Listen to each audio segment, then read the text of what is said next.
Mes chers compatriotes, comme vous le savez, la Communauté économique des États de l'Afrique de l'Ouest, CEDEAO, a prononcé hier, 9 janvier 2022, des sanctions contre le Mali lors du sommet d'Accra. La lecture des communiqués de la CEDEAO et de l'UEMOA donne le sentiment que la complexité de la situation du Mali n'a malheureusement pas été prise en compte. Il est regrettable que des efforts des autorités de la transition aient été ignorés. Mes chers compatriotes, l'heure est au rassemblement de tous les Maliens sans exclusif pour réaffirmer nos positions de principe et défendre notre patrie. Chaque Malien, où qu'il se trouve, doit se comporter en défenseur des intérêts supérieurs du Mali. Nous mesurons la gravité de la situation.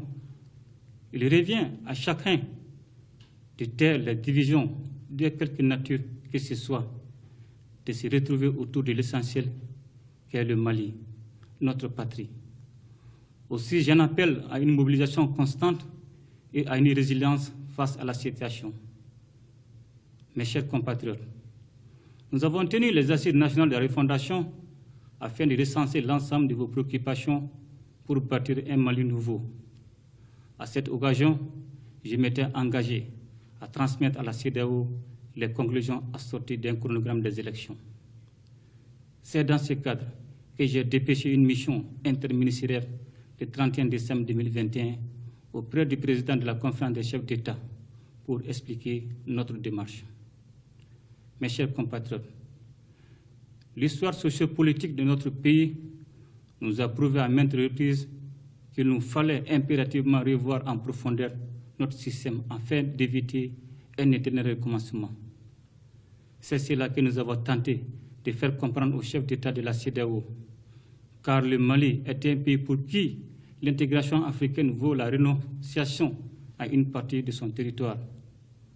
Il est donc temps pour nous, chers Maliens, de nous retrouver, de nous renforcer afin de pouvoir exister en tant que nation, exister dans toute notre diversité.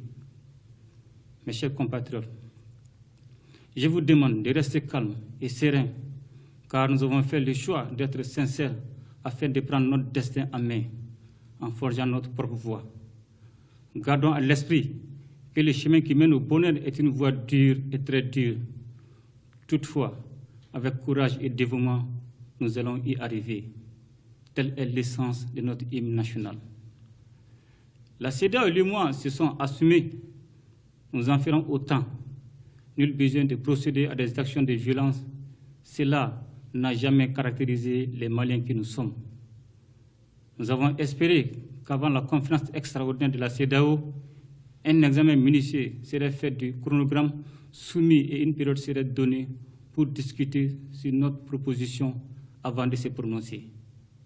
Je dois vous dire que même si nous regrettons le caractère illégitime, illégal et inhumain de certaines décisions, le Mali reste ouvert au dialogue avec la CEDEAO pour trouver un consensus entre les intérêts supérieurs du peuple malien et le respect des principes fondamentaux de l'organisation.